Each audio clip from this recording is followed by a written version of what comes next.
I had the sneaking suspicion about like a couple of days in that we kind of paid a little bit more than we would have if we just...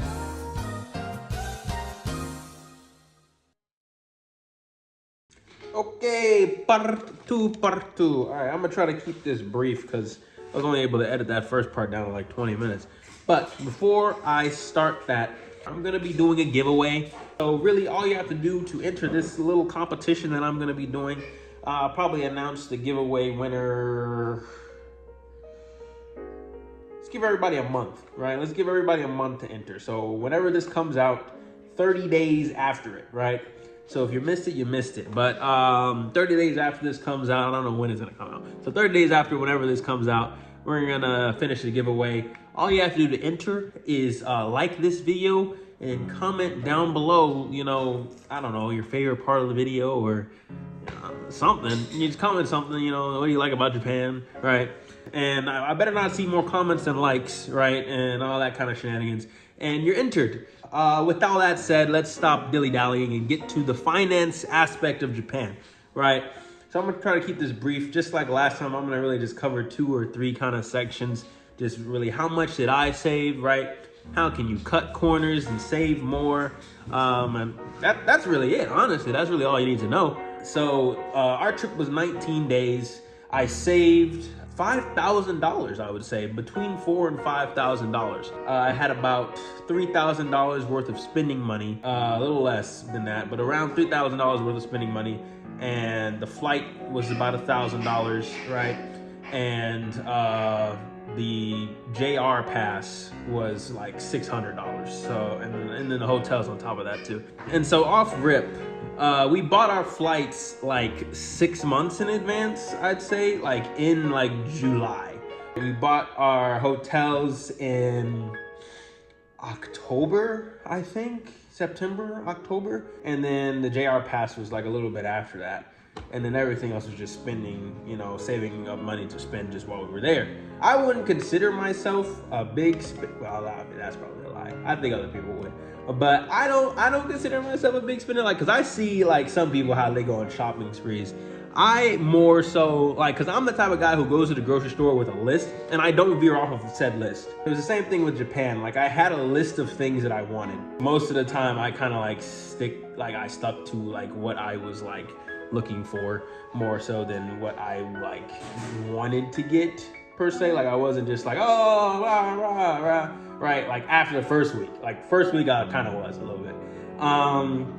But yeah, so with that, you know, going from place to place, because we went to, let's see, Tokyo, Osaka, Hiroshima, Kitakyushu, then Fuji, then back to Tokyo. So we went to 5 places, right, in total. And because we went to Tokyo twice. So we went to 5 places in total. And I would say that was a pretty decent way of doing things, at least at the very least, circling back. And I'll get more on that later. So now let's talk about what I would do next time, right? Or how we can cut corners and save some money here. So first things first, this ties back into what I said in the first video, was really plan things out more, right? Because this trip wasn't a spur of the moment thing, because we've been talking about going to Japan since like our senior year of high school, and I'm a senior in college now, so like 4 years. But Tokyo Comic Con was going on while we were there. We didn't even know that going into it. So stuff like that we added, right? We didn't get like, for example, a 3-day pass because it was happening one day that we could catch because we were leaving Tokyo going to Osaka for day 1, day 2 was gonna happen, right? And then the day after we left, Jump Fest was happening, like things like that you would think that somebody like me would be on top of, but you know, we just hadn't really thought about that. And so now, you know, at least if cons there or like cons here, paying at the door is probably one of the most expensive things you can do at a convention, right? Like there's advance tickets that are like months in advance that are like $10, $20, $30 cheaper, right? You know, than like getting it at the door, right? Stuff like that. And then also, let's just even take it back.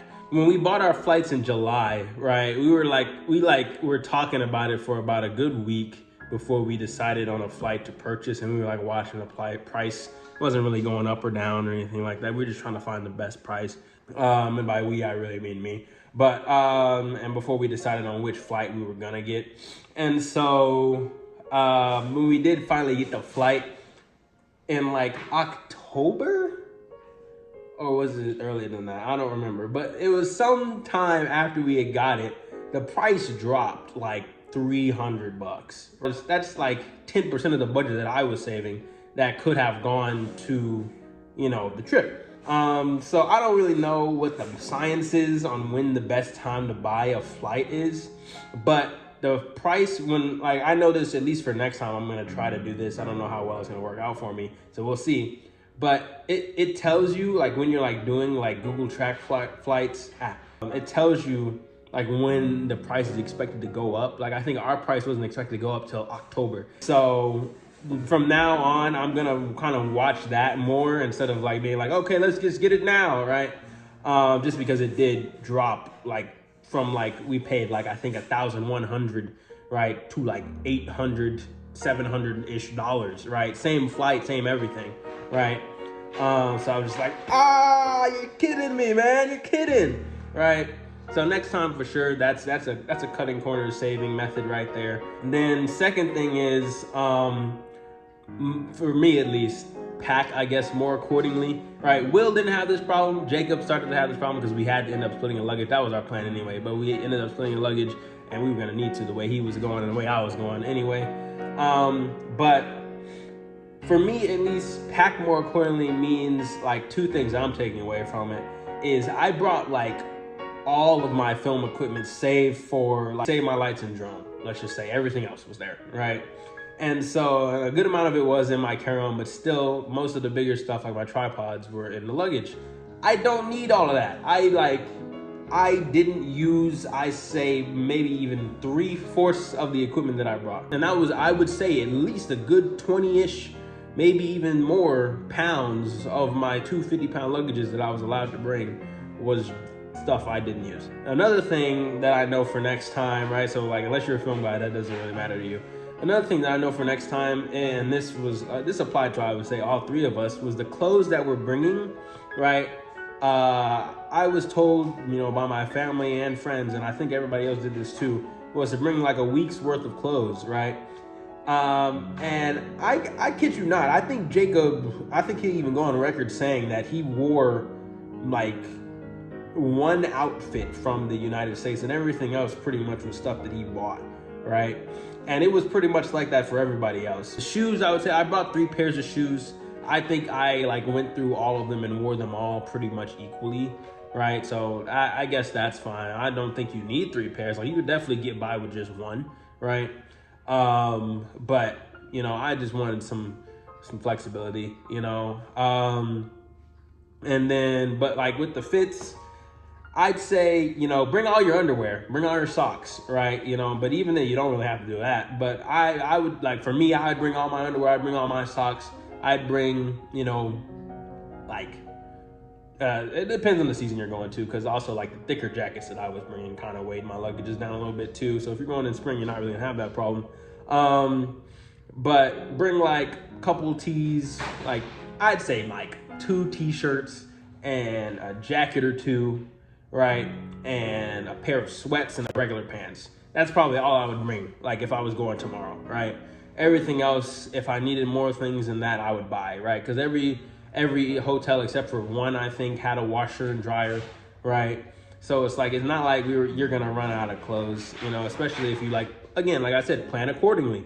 Have your hotels, make sure they all have washers and dryers, or at least the hotels where you're gonna wash, if you're making as many stops as I did. And all that really just to say, we spent me and Jacob split this cost, but for United Airlines, it's $200 to use an extra luggage, right? So we split that, $100 each, right? But still, right? That's another $100 you can save if you are managing your luggage space. You're not gonna need as much as you think, right? Like hotels provide toothbrushes and toothpaste. Like my toothbrush broke, right? And I got pissed off, but luckily, literally every hotel had a toothbrush and toothpaste, so I was chilling. My last piece of financial advice, and I would say this is probably the most helpful, I don't know why I didn't say this first, would be to not buy anything your first time seeing it, right? And what I mean by that Unless it's something like, I guess this, right? Like the Caseify Evangelion thing, right? Which like has my AirPods, right? I would say toy shopping, but like maybe some clothes shopping, maybe. It really just depends, because I was really desperately looking for the trench coat that I did eventually get, right? And I went through like tons of trench coats before I did settle on that. So I think I did do that for my trench coats at least. But I mean more like towards everything. Don't buy it the first time you see it, right? If you like think, oh, okay, this is close enough to what I want, right? Let me just get this, even though I was like 5 days in the trip and I hadn't seen anything, right? So I just was like, okay, this is close enough. But then I did eventually end up finding the figure that I did want, later. So don't buy anything that you see the first time, because one, you might actually find what you want. You might actually find what you want later on. Two, you'll probably find that same thing at a better price at a different store, right? Or three, you might find that you want something completely different, right? Like you might want something else that like might still be like Evangelion, for example, right? But it's just like, I want this, not what originally I was looking for, right? I would say that would probably be my three biggest things. And the fourth thing, if I had to say something, which is you might not have a luggage space, right? So don't just buy everything off rip. All right. So, but the second thing is probably the biggest one, right? There was so many things that I saw that were pretty much the same product, if not the exact same product, at different prices, right? Like and I went over this in my haul video, but one of the Jotaro figures that I got was the supersized part 3 Jotaro.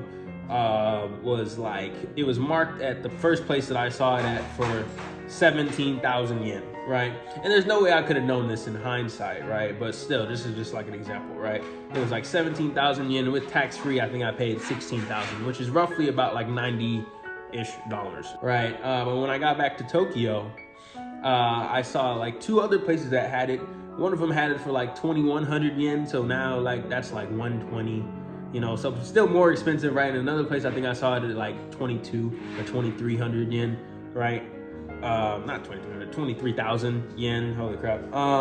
Right. So still like, it's like the same thing, right? Like even like, because those two were in the same place, right? If I had gone and I saw the 23,000 first, right, I would have bought it right then and there for like $130, right? Instead of, again, wouldn't have known, unless I went to Kitakyushu, but I could have got it for like 90, right? Like that's like $40 that's just still in my pocket, right? And there were a couple of figures that I did buy, right, already that I did find for a cheaper price later on, right? Not like anything too crazy, just like a couple hundred, maybe even like 1,000 or so yen difference, right? Still, 10-ish dollars, $10, $20-ish in your pocket with every one of those purchases, right? So just hold off, right? Hold off. I would say do most of your gift shopping at least, right? For other people, wait till your last couple days, right? If you're there for a week, wait till like the last 2 days to do all your gift shopping for other people, because it happened to Will, it happened to me for a couple of things that were gifts, right? There's gonna either be better or cheaper gifts for the same pretty much thing, right? That you'll find, right? And if you're in the same place, that's why I said this is good if you're repeating, like if you're starting at Tokyo and ending at Tokyo, go through these places, like, window shop, of course, first, right? And figure out what is best for you, like with your budget, especially like if you're pushing most of your purchases to the end, you know exactly how much money you're working. See, my purchase was so spread out that by the time we did get to the end, and I was running into everything that I wanted pretty much at the tail end, right? And then like I was running out of money, I was running out of luggage space, I was running out of, this, that, and whatever, right? Like I had like the Evangelion figure that I got after this, right? Just keep circling back to Evangelion. That I got after this was like about 9,000 yen, right? Which is about $50, right? But come to find out, when I was getting another figure, my Tamashii Nations Batman figure, right? They have Evangelion Unit 1 in there for 5,500 yen, right? What? That's like $30, right? Something like that. So it was the same figure, like not the same figure, like it was a different brand. I think it was Tamashii Nations versus whichever one mine is. I don't even know. But same figure, right? Same like Evangelion Unit 1, but like a $20 difference, right? So like each one of those that I would say, like, cause I saw some like with the Jotaro, my Star Platinum figure, right?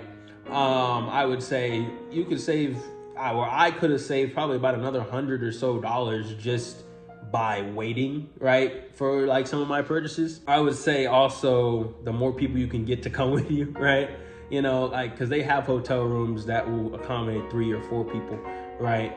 And then more if like people are down to sleep in the same bed. You know, thankfully none of our hotels, we all had our own beds for all of our hotels, right? But if you're with your girlfriend or something like that and you can sleep in the same bed, you could probably save some money just getting a 1-bedroom versus, because I think like some of the prices for like 3 beds versus the 2 was like, we were kind of thinking about like, okay, who's about to have to share a bed, right?